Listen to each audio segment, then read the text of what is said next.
Donc, on va te laisser la parole. Ok. D'accord, merci beaucoup à tout le monde. Et merci infiniment à tous les élèves de la classe. Et merci pour tout le combat. Et merci pour le soutien. Et aujourd'hui, on va parler du PPACI. Et puisque c'est du PPACI qu'il s'agit, on ne va pas bouder le plaisir de toujours parler de ce parti qui a créé tant de mal à la Côte d'Ivoire. Et depuis un certain temps, nous faisons face à un parti qui ne fait que donner dans la manipulation, dans le bruit et dans le mensonge. Et on a vu tout le bruit que le PPACI a créé autour de cette liste électorale. Mais vous savez, depuis que la justice a rendu sa décision, et selon laquelle Laurent Gbagbo a été frappé d'incapacité ou encore, vu ce qu'il a commis comme crise, ne lui permettait pas d'être sur la liste électorale. Et du coup, Laurent Gbagbo a été déchu de ses droits civils et civiques. Et donc, le PPACI en a fait de ça une campagne d'intoxication, une campagne de mensonges, et on a vu tout ce qui s'est passé.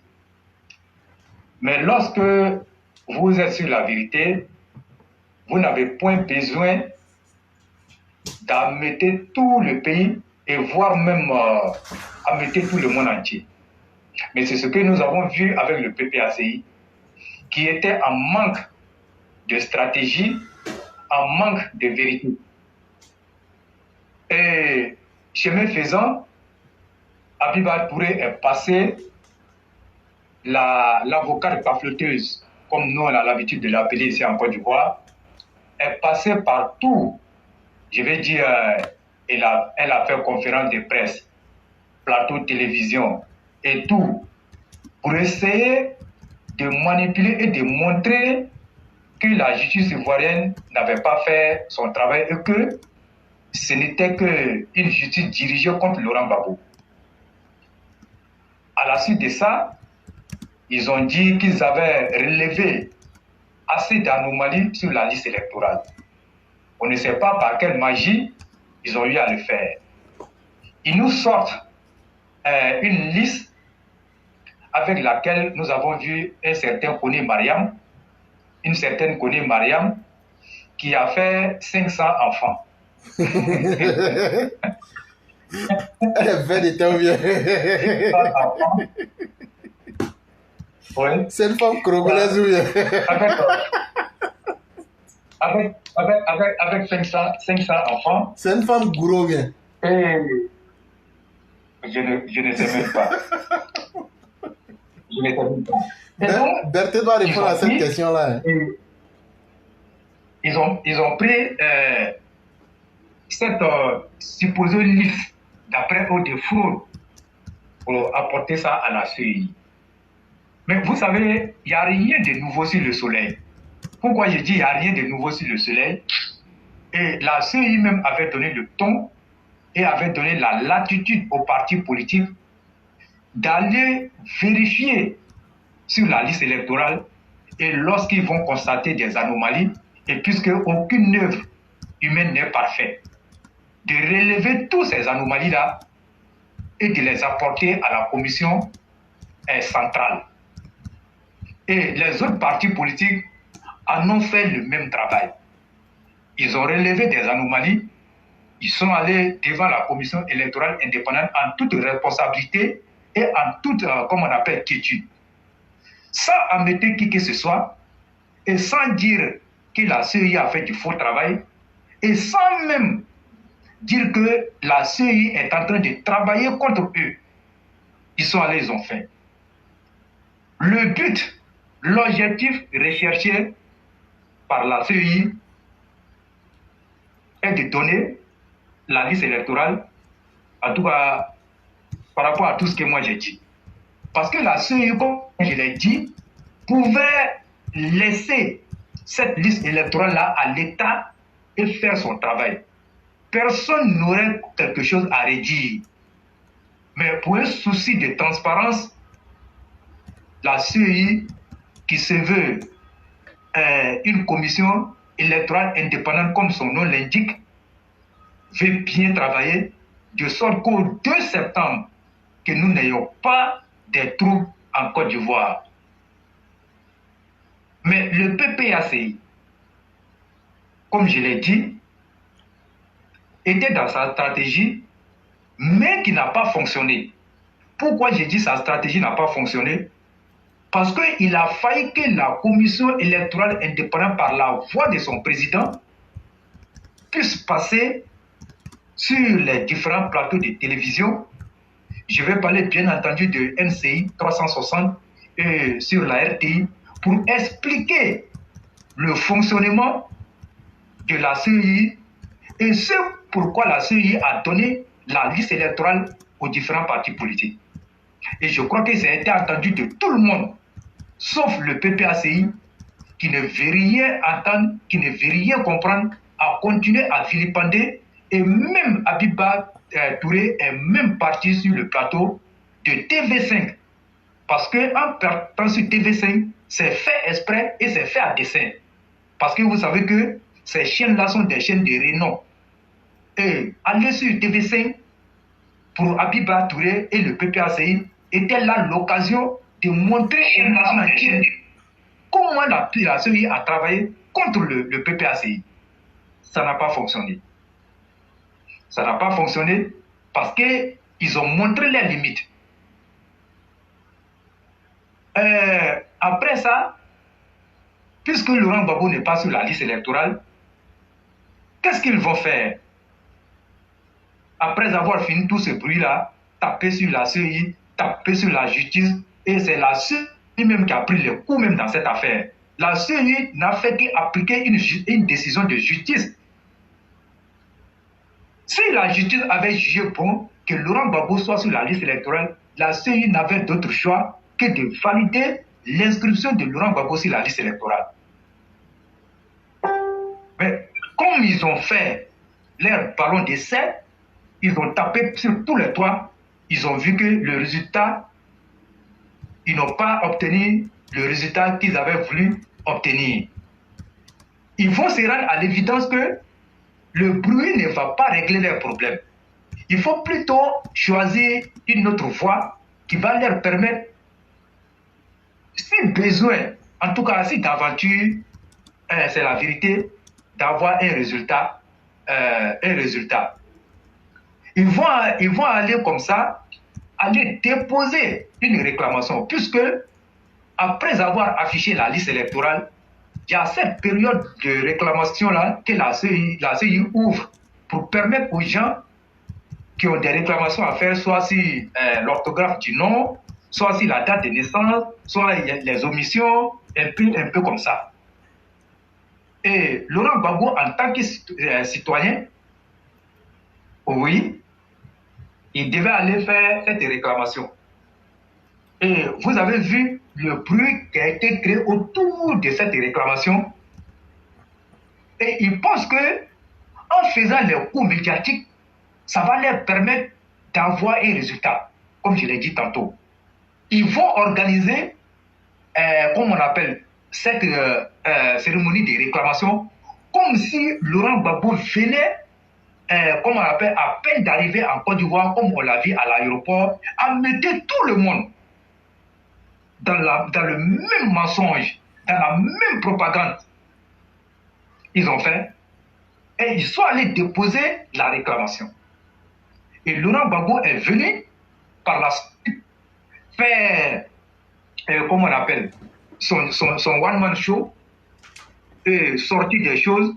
Et c'est là-bas qu'il a dit qu'il refuse que son nom soit sali et qu'il voulait laisser un nom propre à ses enfants. Et quand il finit ça, ils attendent maintenant les résultats de la réclamation qu'ils ont posée. Et la période de la réclamation étant épuisée, il faut bien afficher la liste électorale des réclamants à ceux qui sont venus réclamer, comme on appelle, qui sont venus faire les réclamations. Il faut bien afficher la liste électorale pour une fois, pour que les gens viennent voir si les réclamations ont été prises en compte et puis maintenant passer à autre chose. Et Laurent Gbagbo,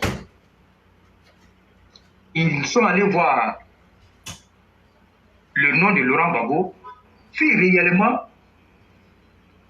sa requête avait été prise en compte. Mais malheureusement pour eux, Laurent Gbagbo n'y figure pas sur la liste électorale, il faut le dire de vive voix. Sa réclamation a été rejetée en bonne et due forme. Il ne figure pas sur la liste électorale et il ne va pas figurer sur la liste électorale. Donc ça veut dire quoi? La CEI a travaillé sur la, comme on appelle, la décision de justice. Pour que la CEI accepte de mettre le nom de Laurent Gbagbo, il faut que la justice lève, se dédie et dire que Laurent Gbagbo désormais qui est blanc comme neige. Et puis en même temps, que le président Alassane Ouattara, par l'entremise de l'Assemblée nationale, prenne une décision d'amnistie pour dire à Laurent Gbagbo, à partir d'aujourd'hui, de cet instant T, tu n'es plus un criminel, tu deviens blanc comme neige, tu deviens comme un nouveau-né qui n'a jamais tué une mouche. Par conséquent, Laurent Gbagbo va se retrouver sur la liste électorale. Mais comme nous parlons d'une question de justice et que nous, sur la plateforme Éclaireur Pro Vérité, ça a été une communication majeure pour nous ici. Et nous avons tapé sur la justice et nous avons dit qu'il n'y a pas de justice en Côte d'Ivoire et que nous étions contre le fait que les deals politiques aient pris le dessus sur les décisions de justice et que désormais, il fallait mettre la justice au-dessus des deals politiques. Parce que si nous mettons les deals au-dessus de la justice, mais il va sans dire que le rôle là, pourquoi on crée, comme on appelle, des tribunaux? Pourquoi on crée un ministère de la justice?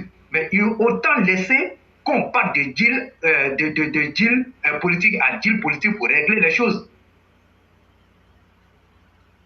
Mais aujourd'hui, le résultat est là. Laurent Gbagbo, c'est fini. Il ne sera pas sur la liste électorale. Il ne sera plus éligible en Côte d'Ivoire. Ça, c'est terminé. Donc, au regard de tout ça là, le PPACE, comme à l'accoutumée, a produit un communiqué pour dire s'insurger contre cette décision et contre la CEI qui n'a pas retenu la requête de Laurent Gbagbo et que le PPACI prend l'opinion nationale et internationale à témoin et prend acte de cette décision. Mais vous savez, on dit « je connais bagage qui est lourd ». Je suis en train de faire une communication, écoutez très bien. « Je connais bagage qui est lourd ». Vous vous souvenez, et les discours incendiaires, les discours de provocation, et même les discours de haine proférés par Damana Picasse de déchirer des résultats de l'élection présidentielle de 2010. Et comme on appelle Odette Lorignon. Les menaces à l'endroit de l'État de Côte d'Ivoire, les menaces à l'endroit de la justice, les menaces à l'endroit de la CEI.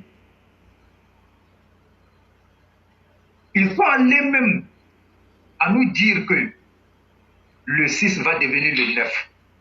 Quand le 6 va devenir le 9, la Côte d'Ivoire va brûler. Ils vont mettre le pays à feu et à sang. Ça a été dit. Et nous avons dit que nous attendons fermement le jour où le 6 va devenir le 9. Mais si le 6 devient le 9, nous allons faire ce combat-là avec une grande joie.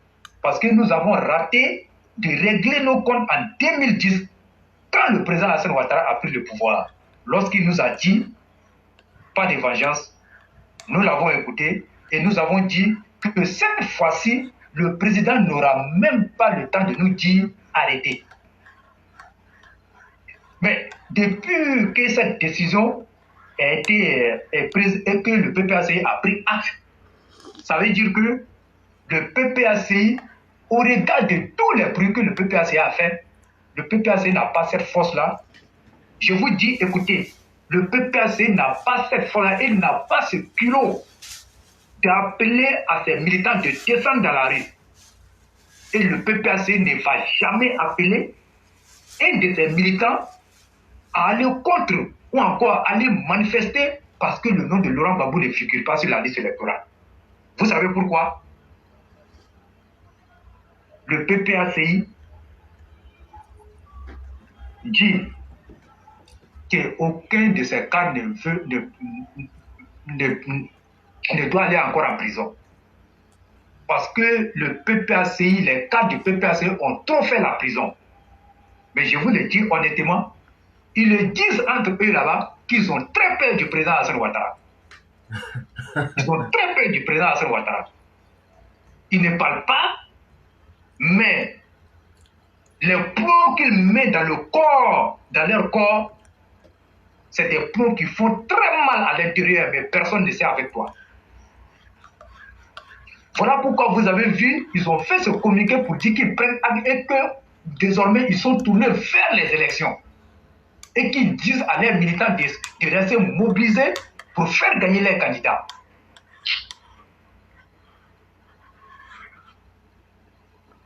Éclaireur, vous voyez le peu que vous voyez là.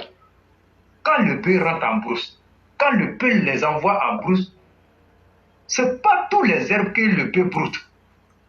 Il sait quelle herbe il va brouter et il sait aussi quelle herbe qu'il ne faut pas brouter. Parce qu'il y a des herbes qui ont des piquants, il y a des herbes qu'on ne broute pas. Donc le peu, il sait faire la part des choses quand il va en brousse. Et le PPACI, qui se dit un parti de violence, un parti, comme on appelle, comme on le dit, de s'enfouement, le PPACI, même dans sa folie meurtrière, sait très bien qui est le président Alassane Ouattara. Depuis 1992, les mentors même le savent très bien. Ils ont tiré cette leçon-là, mais nous restons très vigilants. Laurent Gbagbo est devenu comme un lion édenté. Je peux dire qu'il est fini, mais en même temps, à la fois dangereux, bien qu'il n'ait pas des dents dans sa gueule. Peut-être c'est la gencive qui reste, mais il demeure dangereux avec cette gencive. Parce que pour eux, seule la violence peut suffire à aboutir à leur fin. Mais nous sommes presque à la fin de ce film-là. Et je peux même dire que ce film est terminé. On ne parle plus de cette question de liste électorale. Désormais, c'est fini. C'est la liste définitive qui sera affichée. L'étape des réclamations est terminée. La liste était affichée pour les réclamations. Si vous voyez encore un autre affichage de cette liste-là, c'est que c'est la liste définitive. On ne parle plus de ça. Après ça, on se dirige tout droit vers les élections avec la distribution des cartes d'électeurs. C'est la dernière étape pour aller aux élections municipales et régionales. À partir du moment où un militant ou bien un citoyen a obtenu sa carte d'électeur, le prochain processus, c'est les élections proprement dites qui seront organisées. Voilà pourquoi je vous ai dit, si vous avez remarqué l'attitude du RADP face à cette situation, vous allez comprendre que c'est un parti responsable. Imaginez-vous un instant, le RADP s'était mis dans la poubelle avec le PPACI, qui est bien entendu, était bien son objectif. Poubelle, de sorte que le processus n'avance pas. De sorte qu'on n'est pas, comment on appelle, ce processus-là qui va avancer. Mais quand les autres ont vite compris, chacun a travaillé dans l'ombre et a sorti, en tout cas, ses résultats. Aujourd'hui, vous avez vu, le RHDP a pris tout le terrain. Il n'y a que les candidats du RHDP qu'on voit partout sur le territoire national. Donc quand vous voyez ça, on comprend aisément que le PPACI s'est tiré une balle dans le pied en essayant de ruser avec tout le monde. Mais on ne ruse pas avec tout le monde. On ne ruse pas lorsqu'on n'a pas les moyens de notre politique. Dites-moi un instant, tout le bruit que Abiba Touré a fait sur les chaînes de télévision, quel était le résultat? A-t-elle enseigné qu'ils sont allés créer une milice électorale qui va venir créer la violence? Mais ça, je peux rassurer les Ivoiriens de se calmer. Cette milice-là sera matée. Cette milice-là sera matée. Leur dernière trouvaille, c'est d'essayer de pirater, comme tu l'as dit la fois passée, le site de la commission électorale indépendante pour essayer de manipuler à leur niveau là-bas les résultats. Mais ça, on n'est pas en 1960. Ils vont le faire, bien entendu, avec leurs alliés les Russes. Et moi, j'ai prie Dieu que le malheur continue de s'abattre sur Poutine. Parce que, éclaireur nous dit dans la vie, quand ton ennemi a son propre problème, ça te permet de respirer.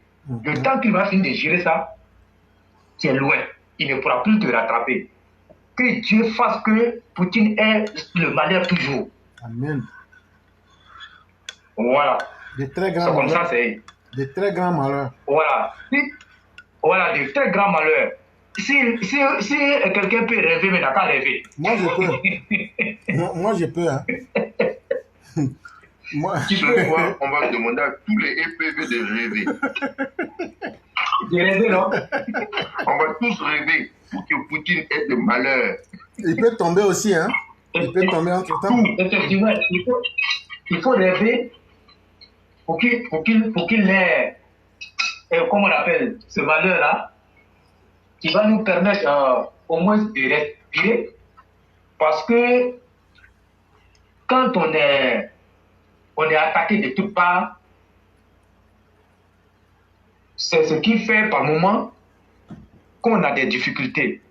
Mais moi, je vais dire ici, en Côte d'Ivoire, on se connaît ici. On se connaît et nous, on n'a pas peur de cela. S'il y a quelqu'un qui a la culture des marches en Côte d'Ivoire, c'est le RDR et puis le RPI. Nous, on aime ça. Mais nous, là, nous, on est trop près. On est trop près. Donc, il n'y a pas de problème à ce niveau. Donc, je récapitule pour dire que Laurent Gbagbo ne sera pas sur la liste électorale. Ça, c'est fini. Il ne sera pas sur la liste électorale. Et le président ne prendra pas d'amnistie. Pour intégrer Laurent Gbagbo sur la liste électorale, le président ne le fera pas. Parce que le président nous a toujours dit, lui n'acceptera plus jamais que la Côte d'Ivoire retourne dans la main de ceux qui l'ont détruit. Mais quels sont ceux qui ont détruit la Côte d'Ivoire? C'est Laurent Gbagbo et Henri Konan Bédié. Effectivement. C'est les deux qui ont détruit la Côte d'Ivoire. Et tout le monde le sait. Tout le monde le sait. Et vous avez même vu éclairer. Voilà pourquoi nous disons que la Côte d'Ivoire ne doit pas choisir ce modèle-là. Regardez ce qui se passe au Brésil. Jair Bolsonaro, qui a été battu copieusement par Lula. Est-ce qu'on n'a pas vu les troubles qu'il a créés au Brésil parce qu'il a perdu une élection, parce qu'il s'est comporté comme Laurent Gbagbo et Donald Trump? On a vu les troubles qu'il a créés. Il allait s'asseoir aux États-Unis, mais vous savez ce que la justice a fait? Ils ont mis une décision de justice, il est inéligible pendant 8 ans. Il ne peut pas se présenter à une élection au Brésil. Vous voyez ça? Et donc, notre justice là, pour le coup de Laurent Gbagbo, c'est à féliciter. Non, c'est à féliciter et nous demandons à la justice de continuer sur cette lancée. Et normalement, tous les opposants, je dis bien tous les opposants qui ont participé à créer des crimes en Côte d'Ivoire, et c'est comme ça qu'on devait prendre cette décision-là, dire qu'ils ne seront plus éligibles en Côte d'Ivoire. pendant un certain nombre d'années. Et ça allait donner une leçon à tout le monde. Mais quand on limite ça à Laurent Gbagbo, mais les autres là, ils ne vont pas arrêter. Et moi, j'ai dit, la justice gagnerait en tout cas à aller plus loin. Et les deals politiques là, il faut les mettre de côté. C'est pas tout on gère en deal politique. Il faut les mettre de côté et on va avancer avec la justice. Une fois qu'on aura réussi à établir cette justice-là de vérité, vous allez voir que la Côte d'Ivoire va enfin respirer et avoir un nouveau souffle. La politique, elle reste la politique. La justice doit rester la justice. Donc je crois que c'est déjà un bon pas. Maintenant, nous les attendons sur le terrain. Nous les attendons sur le terrain. Et vous avez même vu ce que je disais la fois passée. J'ai dit que Stéphane Kipré ne peut pas gagner le ministre Touré Mamadou dans le Haut-Sassandra. Aujourd'hui, sur ce midi, vous avez vu un peu les témoignages des uns des autres dans le Haut-Sassandra qui aujourd'hui, même certains PPAC, FPI et autres là, sont d'accord que c'est Touré Mamadou qui est le meilleur candidat. Par rapport à Stéphane Kipré, qui va venir falsifier les signatures du conseil régional et pomper l'argent. Mais quand vous suivez la méthode de travail de Touré Mamadou, mais c'est le jour et la nuit, par rapport à Stéphane Kipré qui n'a pas de plan. D'ailleurs, tous les candidats du PKC n'ont pas de plan. Ils n'ont pas comment on appelle, de chronogramme et ils n'ont pas de projet pour les gens. Donc la politique, comme je l'ai dit, c'est le terrain. Et c'est la réalité. C'est comme ça, ça doit être. Et aujourd'hui, je vais rebondir sur nos candidats du RADP et je l'ai dit ici hier. Il faut qu'ils se mettent au travail. Une élection n'est jamais gagnée d'avance. Une élection n'est jamais gagnée d'office. Mettez-vous au travail pour qu'au moins nous ayons 95% des mairies et 95% des conseils régionaux. Ça va donner une force au RADP. Parce qu'on va mesurer la force du RADP à travers ces deux élections-là. Ces deux élections couplées-là, on va mesurer la force du RADP pour 2025. Qui dit mairie, dit élection présidentielle. Qui dit conseil régional, dit élection présidentielle. C'est en cela que nous devons exhorter, inviter nos candidats à aller à la rencontre des populations et à prendre d'assaut toutes les villes, tous les départements, toutes les régions. Et nous donner une victoire éclatante au soir du 2 septembre lorsqu'on va fermer les bureaux de vote. C'est aussi ça la réalité. Il ne faut pas dormir sur vos lauriers. Sortez pour montrer aux gens que le RADP est une force. Le RADP est une force inébranlable. Et moi, je crois que impossible n'est pas RHDP. Impossible n'est pas RHDP. Mais pour notre part ici, je vais rebondir pour dire que nous, on a combattu le directoire ici sur le choix de certains candidats, de certaines candidatures. Mais nous, on n'a jamais été suivis par qui que ce soit sur cette plateforme. Nous, on est restés dans notre combat et nous, on a dit que nous assumons notre position ici. On a eu gain de cause dans certaines circonscriptions. Par contre, d'autres circonscriptions sont restées, en tout cas, sans résultat. Mais nous, on a dit, à partir du moment où nous on a fait notre lutte, et que la lutte a été à moitié payée, le directoire ayant pris sa décision, mais nous, élèves de la classe éclairée pour vérité, notre combat s'arrête là. Et nous disons que nous allons suivre dans un premier temps les candidats du parti. Mais au moment où nous étions en train de lutter, les autres regardaient leur intérêt personnel. Mais nous, on n'a jamais regardé l'intérêt personnel. Mais aujourd'hui, où ils sont en train de crier au loup là, nous on dit, nous on ne va pas les suivre. Nous on va suivre les candidats du parti. Parce qu'au moment où on devait lutter ensemble pour montrer au directoire que les choix que vous êtes en train d'opérer sont des mauvais choix, on n'a pas été suivi. Donc nous on ne va pas suivre quelqu'un dans sa lutte personnelle. Oui, on ne suivra personne dans sa lutte personnelle. Il faut que ça soit clair. Parce que le dire, ce n'est pas, comment on appelle, quelque chose de méchant, mais c'est une réalité parce que nous avons tous vu ça. C'est une réalité. Donc, on aurait quand même pu dire certaines choses si on avait été suivi. Mais comme nous, on ne l'a pas été, nous, on reste toujours dans notre position.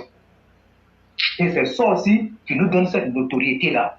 C'est ça aussi qui fait qu'aujourd'hui, là, nous, là, quand on parle, là, nous, on n'a pas peur. On n'a pas peur parce que celui qui dit la vérité, là, n'a jamais peur. Quand tu dis la vérité, tu n'as jamais peur. Si on vient te tuer à cause de ta vérité, mais tu es mort d'une belle mort. Oui, tu es mort d'une belle mort. Quand ils vont te demander, ils vont dire, ah, c'est à cause de sa vérité qu'il est mort. Ça c'est une bonne cause. Mais tu es dans le mensonge. Tu es dans le mensonge. Quand tu meurs, elle va dire, la mère, c'était un gros menteur. Voilà. Donc c'est ça. Et moi, j'ai dit merci beaucoup à tout le monde. On est resté focus. On n'a pas dévié notre ligne de communication. Et je le dis, cette ligne de communication, elle ne sera jamais déviée. On ne va jamais la dévier. On va rester comme ça. On va rester comme ça. Et je l'ai dit, nos critiques là, en tout cas, les gens vont souffrir de ça. Ceux qui ne veulent pas, ils vont souffrir de ça. Mais quand nous critiquons, c'est de bonnes guerres.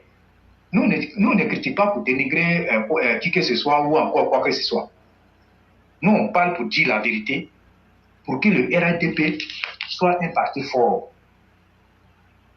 Oui, pour que le RHDP soit au moins un parti fort. Quand le RHDP est fort, vous allez voir que la Côte d'Ivoire respire mieux et la Côte d'Ivoire va continuer son développement avec le président Alassane Ouattara. Mais si nous refusons de dire la vérité, mais qu'est-ce que nous, qui sommes censés éclairer la lanterne des gens, nous sommes des vecteurs d'opinion, si nous on ne dit pas la vérité, mais je crois que le sens de notre communication n'aura pas d'effet. Alors qu'une communication ne vaut que par son contenu. Ce que tu véhicules là, est-ce qu'il a du contenu? Quand tu vois qu'il a du contenu, tu peux t'estimer heureux que ce contenu-là va rejaillir sur ceux qui t'écoutent. C'est ce que Éclaireur Toi a toujours fait ici. Nous, ce n'est pas nous qui le disons, c'est les témoignages qui nous parviennent. C'est les témoignages qui nous parviennent. Donc nous, on est focus sur notre objectif et nous remercions beaucoup, en tout cas ceux qui nous suivent, et nous leur disons qu'on est sur le bon chemin et nous sommes à la bonne école. Ici, là, quand tu viens ici, là, quand tu quittes, tu sais que tu étais allé quelque part. Tu as obtenu quelque chose. Et nous traitons tous les sujets ici, qu'ils soient politiques, apolitiques, social, comme on appelle, en tout cas économiques. Nous, on traite tous les sujets ici. Parce que nous avons des experts dans tous ces domaines. Nous avons des experts. Et ça aussi, c'est la force et la capacité de cette plateforme. Nous, on va le dire. Hein. On va le dire. On va le dire clairement. Et je crois que s'il y avait une médaille qu'on devait décerner à une plateforme de comment on appelle, de cyber-militants, la plateforme Éclaireur Pro Vérité ferait partie de ceux à qui on allait donner cette médaille. Oui. Moi, je le dis. Mais tout ceci, c'est grâce à tout ce que nous avons pu obtenir. Et moi, j'ai dit que nous, on va pas regarder quelqu'un pour dire que bon, ce que nous sommes en train de dire là, est-ce que ça, là, si nous on dit, ça va arranger les gens? Non, on n'est pas là pour que ça arrange les gens. Hein. Nous, on est là pour communiquer. Pour que les gens sachent que, au moins, il y a des gens qui sont là et qui disent la vérité. Et je l'ai dit, je me référais quand les gens disent que toi, tu es dans le noir, tu es un fantomas, et moi, je crois que tu dois t'estimer heureux de savoir que tu es un fantomas très heureux. Tu es un fantomas qui attire tout le monde. Tu es un fantomas qui attire les regards des uns des autres. Oui. Ceux qui ne te connaissent pas, c'est eux qui disent que tu es un fantomas. Les autorités te connaissent. Et moi, j'ai pu citer beaucoup de personnes sur notre plateforme. Et je vais parler de notre mère Aki. Je vais parler de notre mère Fatoumata Adrami. Je vais parler de notre mère Khadija Justine. Je vais parler de notre aîné Adama Kone. Je vais parler de Roy de Kerensky. Je vais parler de Sundiata. Je peux les citer, ils sont nombreux sur cette plateforme. Avec qui Éclaireur, tu as déjà partagé au moins quelque chose de façon physique. Mais d'où vient-il qu'on vient dire que tu es fantôme et puis ça va te faire mal? Les noms de ceux que j'ai cités là, ils n'ont qu'à demander. Et je vais même trahir un secret. Éclaireur, tu vas me permettre de trahir ce secret-là. Ton dernier passage à Abidjan, on a eu à faire une direct ici à Abidjan. On a eu à faire une direct ici à Abidjan. Mais ce jour-là, j'ai compris que ce n'est pas une chose facile. Le direct a été animé par toi, l'acteur principal. L'aîné Adama Kone, moi et Sundiata, je l'aîné Adama Kone, ici à Abidjan. Adama Kone est là sur la plateforme, Sundiata est là. Et ce jour-là, Éclaireur a dit que nous avons synchronisé l'émission. Nous avons synchronisé l'émission. Mais à la vérité, on était ensemble. On a fait le direct à toi. Monsieur le fantôme. Donc, vous voyez un peu, c'est pour dire que ceux qui bavardent, laissez-les bavarder. Ceux qui sont en train de chercher l'identité de Éclaireur et qui sont en train de dire que c'est un fantôme, ils n'ont qu'à dévoiler leur projet. Ils n'ont qu'à nous dire quel projet ils ont pour Éclaireur. Mais pourquoi ils tiennent tant à voir le visage d'Éclaireur? Alors que quand vous êtes assis à côté de la radio et que la radio parle, vous ne cherchez pas à savoir qui est là-bas, ou bien vous ne cherchez pas à casser la radio pour voir ce qui est là-bas. Donc moi je l'ai dit, sans faux fuyant. Oui, ça va faire mal aux gens. Mais c'est la vérité. Et mais je crois que les autorités qui t'ont vu Éclaireur, et puis ces autorités ne sont pas des petites autorités de ce pays. Quand tu viens, tu es toujours à eux. Mais quand tu les attrapes, tu t'amuses à eux.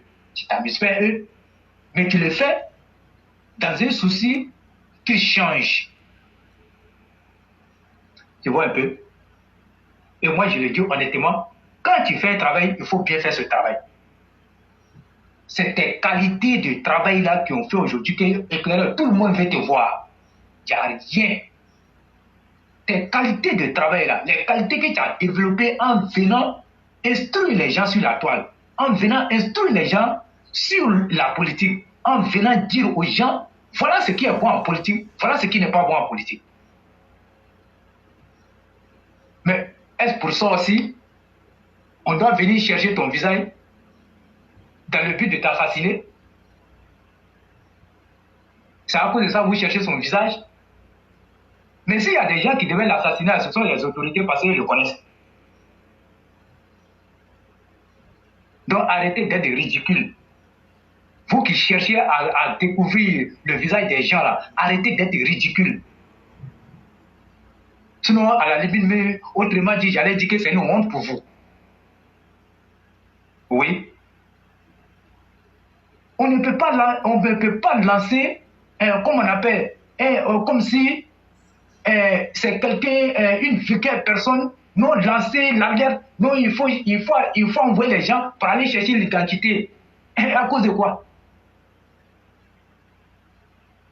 Éclaireur, il faut rester ici. Tu demeures le maître. Je le dis, parce que le travail là, il n'y a pas quelqu'un qui peut faire ça. La qualité des tests. Et ça, ça même à dire même que la madre des réseaux sociaux là, c'est notre mère blanche. Oui.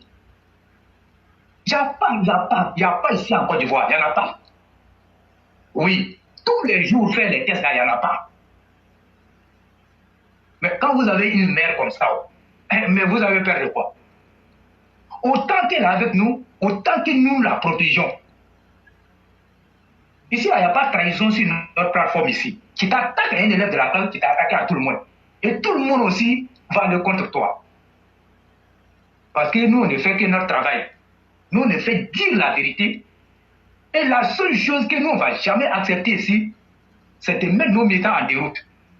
Pour une communication, on ne va pas accepter ça. Parce que le combat, il est loin d'être gagné. On ne va pas prendre des communications de poubelle pour mettre nos militants en déroute. Jamais. Celui qui fait ça, nous, on va faire ça propre pour lui donner. Et nous disons à nos militants de rester mobilisés. 2025, c'est dès maintenant. Il faut rester mobilisé. Oui. Moi, je vais emprunter le thème de Simone Babo. Le serpent n'est pas encore mort. Voilà. Le serpent n'est pas encore mort. Donc ça, il faut que ça soit compris de tout le monde. Nous, on est là, le serpent, il demeure. Donc je tenais à dire ça aujourd'hui pour trahir tous ces petits secrets-là et puis on va avancer. Voilà. Donc, éclaireur, toi là, faut être heureux partout. On a fait du bien ici, les gens nous ont attaqués ici. On a fait du bien aux gens, ils nous ont attaqués. Mais nous, on n'a jamais dit. Mais est-ce que les élèves de la classe ne continuent pas de poser les actions sociales en faveur des gens? On n'a jamais arrêté. On n'a jamais arrêté. Oui, beaucoup d'élèves de la classe qui sont là constamment, toujours en train d'aider. Ici, là, c'est la solidarité. Et ici aussi, nous, on ne fait pas d'hypocrite ici. L'hypocrisie, là, ça ne marche pas ici. Si tu es hypocrite, là, nous, on va te détecter et puis on va t'enlever. Si tu viens ici, là, tu es obligé d'être droit. Tu n'es pas droit, nous, on va t'enlever. Parce que je l'ai toujours dit, je préfère le sorcier même qui tue que l'hypocrite. Parce que l'hypocrite a sa capacité de nuisance même plus que pour le sorcier. Si tu es un hypocrite dans ton entourage, si tu le découvres là, il faut t'éloigner de lui. Fais en sorte qu'il ne faut même plus chercher à ce que vous vous rencontrez même sur le même chemin. Il faut t'éloigner de lui. C'est lui qui est avec toi et qui va t'abattre. L'hypocrite là, il n'est pas bon. Donc nous là, nous on ne veut pas d'hypocrite ici. On ne veut pas d'hypocrite. Si tu viens là, si tu es un hypocrite là, tu ne peux même pas durer ici. Ton hypocrisie là même là, tu ne peux même pas durer. Parce qu'il y a des choses que tu vas voir ici qui vont t'amener à quitter même. Toi-même, tu as quitté de toi-même. Ça c'est clair. Donc je vais m'arrêter là sur ce point. Et puis dire que, comme tu l'as dit, éclaireur, la justice ivoirienne a exaucé le vœu de Laurent Gbagbo qui voulait divorcer. Bon, vous voyez quelqu'un qui dit que son nom est sale. Et son nom, lui, ne veut pas qu'on salue son nom. Bon, depuis l'aéroport, tu es arrivé, ton nom est sale. Bon, tu es parti, dès que tu es arrivé, tu as changé de religion. Tu es parti de, comment on appelle, tu as changé d'église. Après avoir changé d'église, tu as changé de domicile conjugal. Après avoir changé de domicile conjugal, tu as changé de parti politique. Bon, éclairez, qu'est-ce qu'on peut obtenir d'un homme comme ça? Qu'est-ce qu'on peut attendre d'un homme comme ça? Vous voyez que le temps est le meilleur juge de l'homme.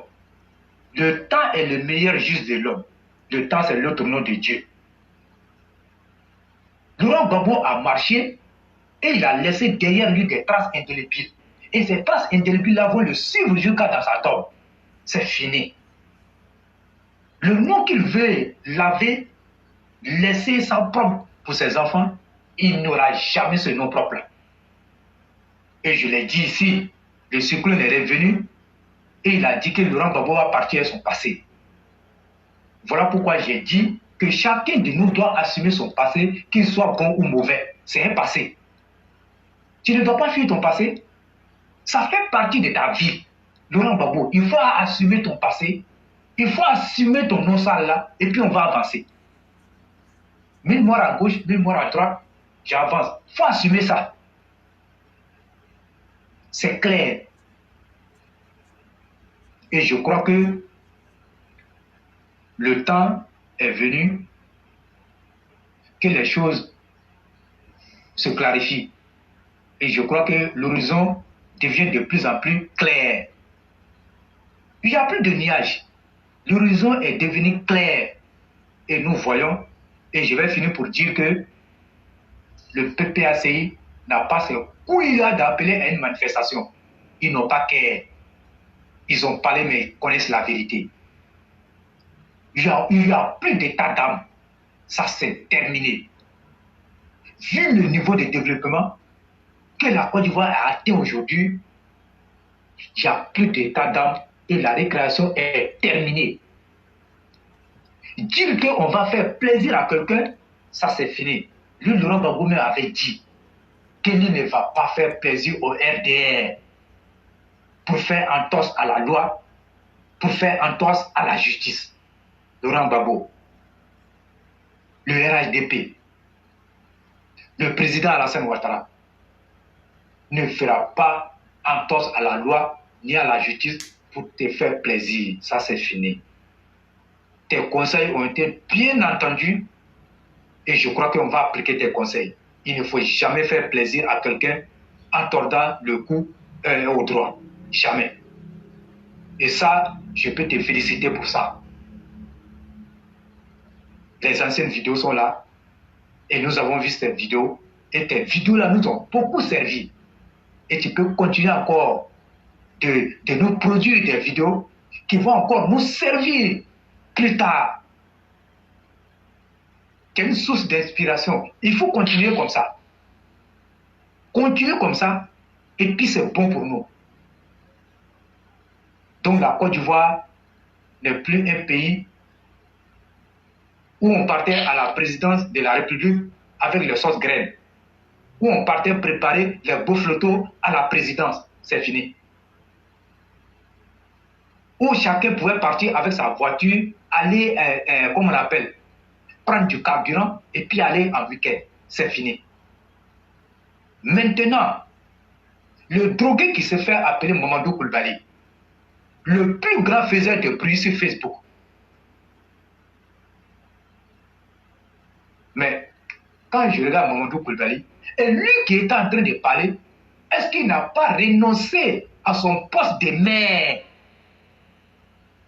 au profit de sa rente viagère? Bon, voilà un monsieur aussi qui veut parler. Quelqu'un qui a abandonné ses administrés, qui a abandonné la mairie à cause des rentes viagères. Lui aussi, il veut venir parler. Vous voyez la Côte d'Ivoire? Vous voyez la Côte d'Ivoire? Lui aussi, c'est un exemple. Qui parle, qui n'a jamais rien fait. Vous voyez, éclairé, ce qui fait la différence entre le président Alassane Ouattara et les autres économistes là, c'est la pratique. C'est la pratique qui fait la différence entre le président Alassane Ouattara et les autres. Bien qu'il maîtrise bien la théorie, il ne faut pas t'amuser à lui sur le terrain de la pratique. Mais des gens qui disent qu'ils sont économistes, qui passent tout leur temps à gueuler comme les Mamadou Koulibaly, qui n'ont jamais pratiqué, ce qu'ils ont appris pour faire sortir des résultats. Et leur économie reste sur Facebook. L'économie de Mamadou Koulibaly reste sur Facebook, à l'instar de plusieurs économistes. Moi, quand je l'ai écouté, mais lui-même là, moi j'ai eu de la peine pour lui. J'ai eu de la peine pour lui. Voilà un monsieur qui était dans l'anonymat. Quand il veut se faire un nom, il finit de fumer sa drogue là, il sort et puis il vient raconter du n'importe quoi pour ressortir encore sur Facebook. Mais Dieu merci, la Côte d'Ivoire n'est pas dirigée à partir de Facebook. Facebook a son président qui est Guillaume Soro, qui aujourd'hui même là, a abandonné Facebook. Et donc la Côte d'Ivoire n'est pas dirigée à partir de Facebook. Et c'est ça qui est intéressant dans cette affaire-là. La Côte d'Ivoire est dirigée dans le monde visible et dans le monde réel. Ce n'est pas dans le monde parallèle. Aujourd'hui, là, tout ce que le président Alassane Ouattara a posé, mais ce n'est pas l'heure. Et puis ce n'est même pas du mensonge, mais c'est du pragmatisme. Mais quand tu passes là, mais tu vois le pont, mais ce n'est pas des trucs virtuels. Donc la Côte d'Ivoire est arrivée à ce sommet et la Côte d'Ivoire ne doit plus descendre par la faute des inutiles, des incapables notoires, des propagandistes, des manipulateurs qui aujourd'hui se sont fait, comment on l'appelle, rattraper par leurs mensonges. Et moi, ce qui me plaît, le peuple ivoirien, quand le peuple ivoirien décide de t'adopter, de te soutenir, en tout cas, il faut être sans crainte. Mais quand ce même peuple décide de te descendre, tu vas descendre et tu ne vas plus jamais te retrouver. C'est dans ça on est. C'est dans ça on est.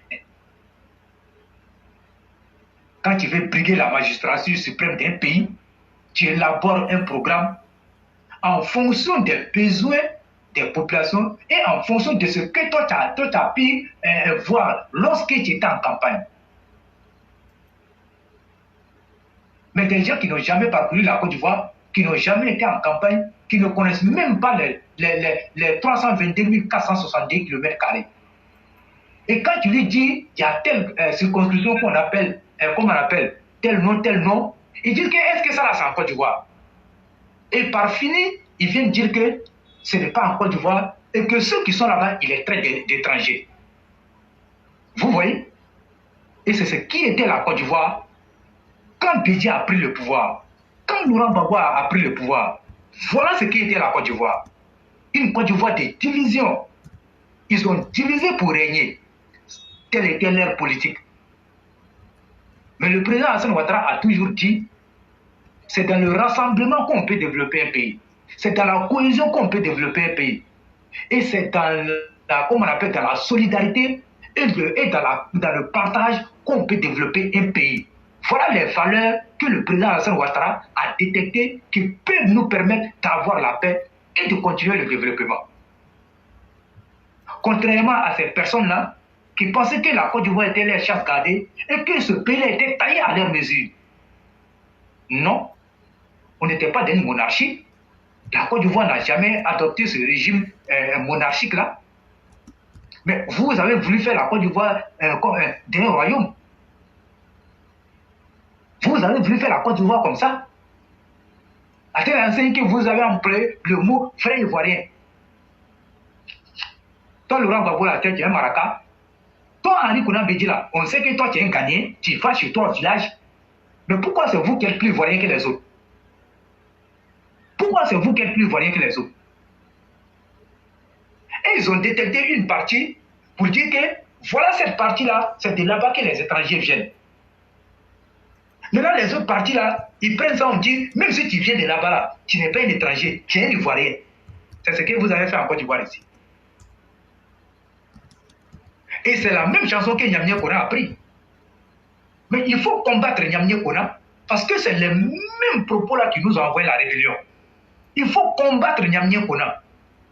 Quand Nyamnyé Kona parle comme ça, là, mais il s'adresse à tout le monde, hein, et ceux qui ne sont pas baoulés. Et comme moi, je ne suis pas baoulé, Donc moi, je n'ai pas ma place à Bouaké. Oui. Et comme Olivier Amiral n'est pas Baoulé, Olivier Amiral n'a pas sa place à Baoulé, et que Olivier Amiral ne peut pas briguer un poste électif à Bouaké. Il n'y a que les Baoulés qui peuvent le faire. C'est quelle Côte d'Ivoire ça? C'est dans quelle Côte d'Ivoire vous voulez nous replonger? Moi, je vais prendre un exemple. Aujourd'hui, si notre aîné Zana Bamba, qui a épousé une femme d'une autre nationalité, qui a fait des enfants avec cette femme-là, mais quand ils vont arriver, ils vont regarder le nom Zana Bamba, ils vont voir que c'est un nom à consonance nordique.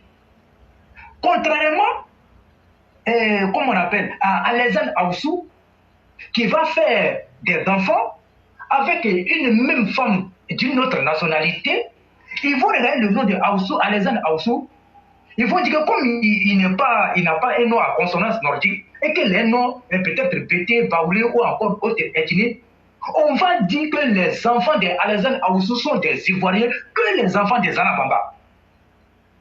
Voilà la Côte d'Ivoire. Si j'ai menti, vous allez me dire ça.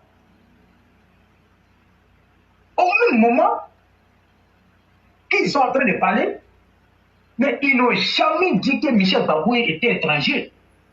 Mais ils ont toujours dit que Michel Bagoué est plus étranger que ceux-là, bien qu'il soit, comme on a fait, des nationalités françaises. Et vous pensez qu'on va continuer à rire avec ceux-là et on va continuer à être complexé? Moi, je ne serai jamais complexé en tant que nordiste. Jamais. Je ne serai jamais complexé. Autant qu'ils ne sont pas complexés et puis sont à l'aise de parler, c'est comme ça aussi moi, je serai à l'aise de parler. Oui, il faut dire la vérité aux gens. Et c'est vous seulement, vous avez ce droit-là de traiter les autres d'étrangers et que personne ne doit vous traiter d'étrangers. Personne ne doit vous traiter d'étrangers. Et c'est comme ça que vous avez fait pour mettre la Côte d'Ivoire à terre, pour créer la guerre en Côte d'Ivoire. Mais si c'est le même refrain-là que vous allez chanter, si les rébellions, on doit les faire 10 rébellions, on les fera. Parce que trop, ça n'est de trop. Lui, Niamien connaît qu'est-ce qu'il a apporté à la Côte d'Ivoire. Qu'est-ce qu'il a apporté à la Côte d'Ivoire? Voilà des incapables, des gens à qui il faut donner la chance d'aller étudier pour venir rassembler les Ivoiriens, travailler pour le pays. C'est les mêmes là qu'on appelle les supposés intellectuels là qui ont mis le feu à la Côte d'Ivoire. Ce sont les mêmes intellectuels là qui ont brûlé la Côte d'Ivoire et qui demeurent dans la division. Pour eux, il faut diviser pour régner. Oui. Bouaké doit être pour les Kona, Bouaké doit être pour les Kwadjo, Bouaké doit être pour comment on appelle, pour les Kwasi. Ah bon? Mais dans ce cas, enlevez Bouaké de la Côte d'Ivoire. Enlevez Bouaké des 322 470 km². Et partez installer Bouaké là où vous voulez. Oui. Mais vous avez vu éclairer. Moi, j'ai dit le passage de Touré Mamadou. Ceux qui ont regardé l'émission va permettre aux gens de comprendre qu'on est mélangé dans ce pays. Est-ce que vous savez que la mère biologique du ministre Touré Mamadou est Baoulé de Tembokro? Vous savez ça? Mais quand Mamadou Touré va vouloir briguer un poste à Tembokro, il faut qu'on lui dise.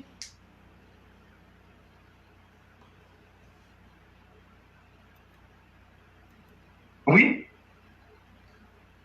Touré Mamadou, qui a sa mère qui est biologique, qui est Baoulé de Tembokro, s'il décide d'aller se présenter à Tembokro, on va lui dire tu n'es pas de Tembokro, tu n'es pas Baoulé, tu ne dois pas te présenter à Tembokro. On va lui dire non, il faut aller chez toi non. Mais vous voyez la Côte d'Ivoire, vous voyez comment on est mélangé. Et beaucoup de personnes ne savaient pas que la mère biologique du ministre Touré Mamadou était Baoulé. Il a été élevé, adopté par une famille pétier où il a grandi. Aujourd'hui, sa mère adoptive qu'il a élevée après comment on appelle, le décès de sa mère était aujourd'hui sur le plateau de ce midi. Mais quand vous regardez, est-ce que ça se passe bon en Côte d'Ivoire? Mais pourquoi les Ivoiriens? veulent toujours, lorsqu'on essaie d'avancer, ces mêmes Ivoiriens-là qui ont pris la Côte d'Ivoire, viennent encore avec ce refrain-là. Il faut les stopper net. Il faut les décourager dans cette entreprise. Et là, tu te souviens, nous, on a même dit ici qu'il faut prendre une loi au niveau de l'Assemblée nationale, si elle n'existe pas, contre le racisme, contre les propos xénophobes. C'est ce qui va décourager les gens. Mais apparemment, quand on parle, les gens ne parlent pas. Et j'aurais appris même qu'il y a une loi. Mais pourquoi cette loi-là n'est jamais appliquée? Pourquoi elle n'est jamais appliquée? Mais il faut faire sortir cette loi-là dans le tiroir et la faire appliquer à ces Ivoiriens-là.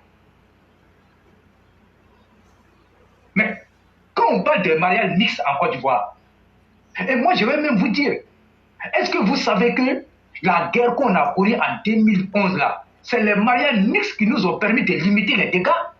Les 3000 morts que vous voyez comme ça, si ce n'était pas les mariages mixtes là, mais les dégâts là, on n'allait pas finir de les compter. Même la rébellion de 2002, les mariages mixtes ont fait que il y a eu les dégâts, il y a eu une limitation des dégâts. Mais est-ce que Oufo Boigny était bête quand il affectait les fonctionnaires un peu partout? Il prenait les nordistes, il les envoyait au sud. Parce qu'il sait qu'un fonctionnaire, si tu vas là-bas, étant jeune fonctionnaire, mais tu vas trouver une femme peut-être ébriée là-bas, mais quand tu vas faire tes enfants avec les prières, le jour où malheur va t'arriver, mais cette femme qui a eu des enfants avec toi n'acceptera pas en tant que père de ses enfants que tu meurs. C'est ce qui aussi nous a sauvés dans cette Côte d'Ivoire. Mais pourquoi ces Ivoiriens avaient gâté ça? Et que vous avez quelque chose à ajouter. Vraiment, le roi, merci beaucoup. Ton rêve là était trop fort. Et on aurait pu t'écouter pendant des heures. Je ne peux que te dire merci. Surtout, merci à ceux qui croient à la vérité. Cher frère, tu as dit beaucoup de choses. Et je vais me résumer comme il y a le grand médian qui veut prendre la parole. J'allais dire ceci. Voyez-vous, au-delà même de la Côte d'Ivoire aujourd'hui, Alassane Ouattara a fini par convaincre certaines personnes. Et ces personnes se ressentent dans le combat du président. Parce que le combat du président Ouattara, ce n'est pas seulement de construire des routes, des universités, mais c'est aussi comment construire un homme qui soit le plus neutre possible.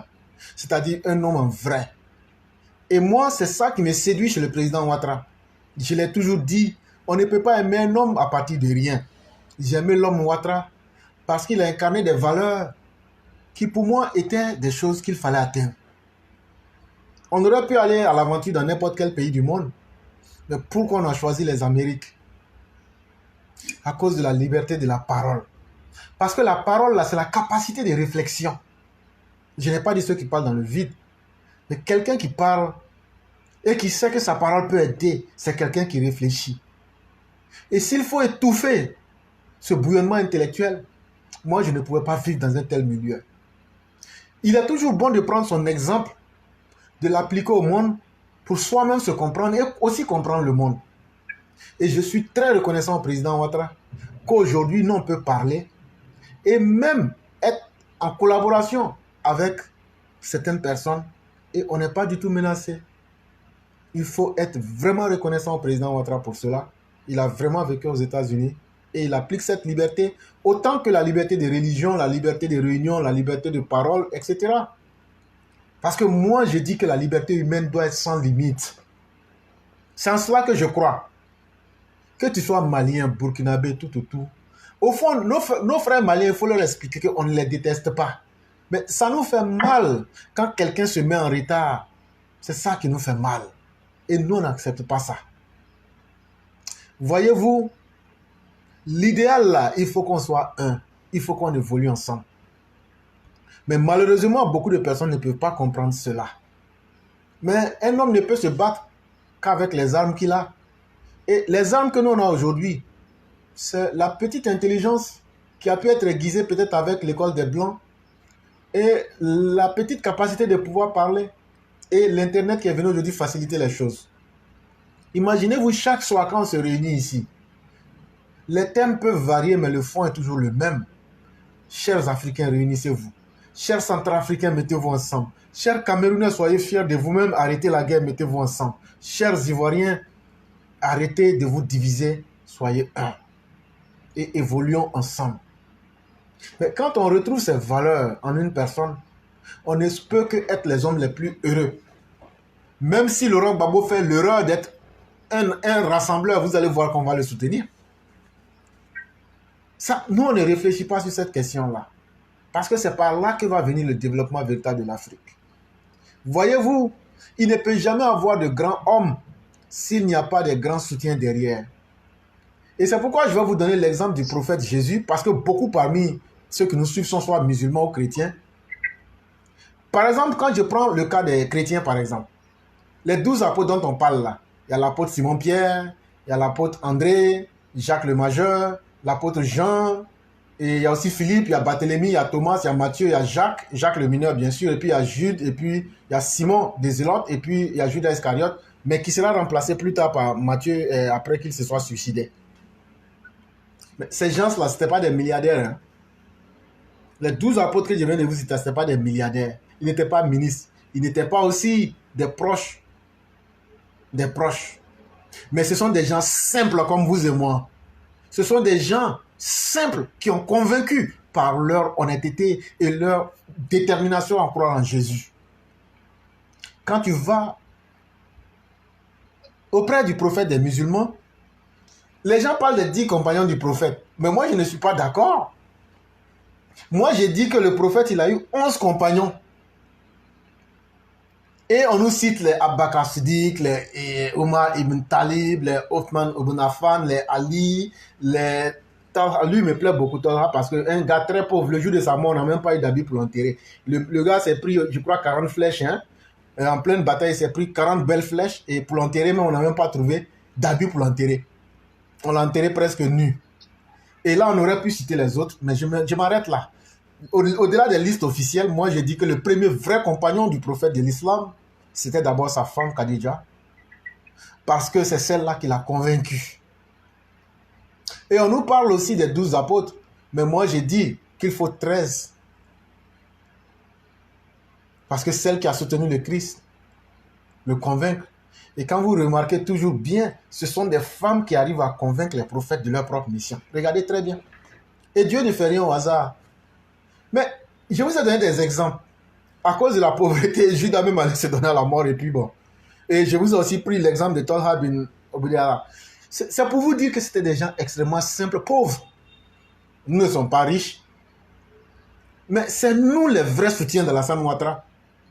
Chers tous, ne vous blaguez pas. Pour ceux qui ne savent pas, qui ne se donnent pas cette valeur-là, toi qui n'as pas trahi Ouattara là, depuis qu'on a commencé là, c'est de toi qu'on parle, même si tu es au village. C'est toi le vrai soutien de Alassane Ouattara. Parce que tu as été là au moment difficile. Tu as été là au bon moment et tu seras là encore sans rien attendre.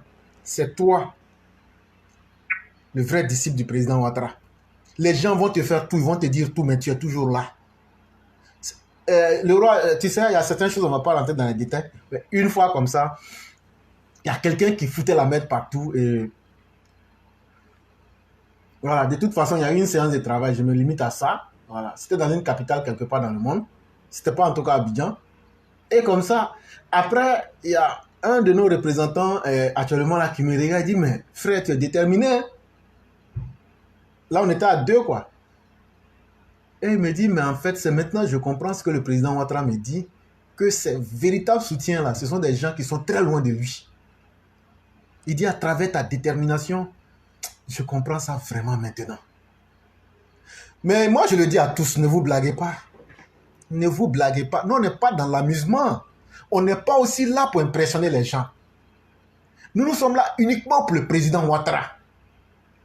Et s'il faut prendre l'exemple du président Ouattara, on va le faire. Ça, il faudrait que les gens enlèvent ça de leur tête.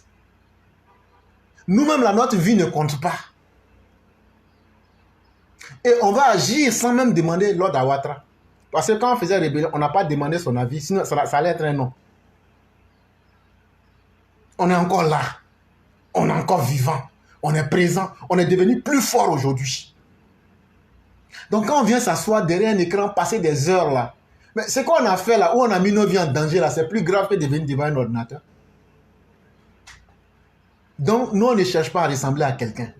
Parce que nous, on sait la capacité qu'on a. Parce qu'on connaît la valeur de l'homme qu'on a. Celui-là, qu'on le veuille ou pas, toi qui as soutenu Ouattara sincèrement là, Tu rentres dans l'histoire, mais demain le dira. Tu n'as pas besoin de publicité. Ça, en tout cas, moi, c'est ma conviction. Et je ne vois pas quelqu'un qui peut m'enlever dans ça. Chers frères, c'est à vous qu'on dit merci, vous qui êtes sur le terrain. Parce que nous autres, on a fui un peu les champs d'opération pour venir nous chercher en Occident. Mais c'est aujourd'hui, vous qui êtes restés, vous qui maintenez le cap là. C'est vous encore les vrais. Vous êtes encore plus vrais que nous. Mais je dis merci à nos autorités qui nous permettent. C'est pas facile, hein, chers frères. Parce que être avec un pouvoir et dire que je suis avec ce pouvoir-là, mais les critiquer pour qu'il s'améliore, si ce n'était pas un pouvoir qui était constitué d'hommes et de femmes intelligentes, les gens nous auraient vus en ennemis. Mais pourtant, on est l'ennemi de personne. Parce que nous sommes des gens vrais. Les vrais amis, on n'en trouve pas tous les jours. Ton vrai ami, c'est celui qui te regarde pour te dire, frère, tu t'es levé ce matin, mais tu n'as pas lavé ton œil là. Je vois la saleté dedans. Mais ton ennemi là, lui, en s'attendant à quelque chose là, il n'aura pas le courage de te le dire. Tu vas sortir comme ça, les gens vont se moquer de toi. Au lieu que les gens se moquent de notre régime et de notre mentor là, nous, on préfère dire la vérité et puis corriger. C'est ça le rôle que nous jouons. C'est ça le rôle que nous jouons. Et chers frères, merci pour ta détermination. Comme à tous ceux qui sont là, hein, merci aussi à vous tous parce que vous en faites plus qu'assez. Vraiment, merci, merci, merci.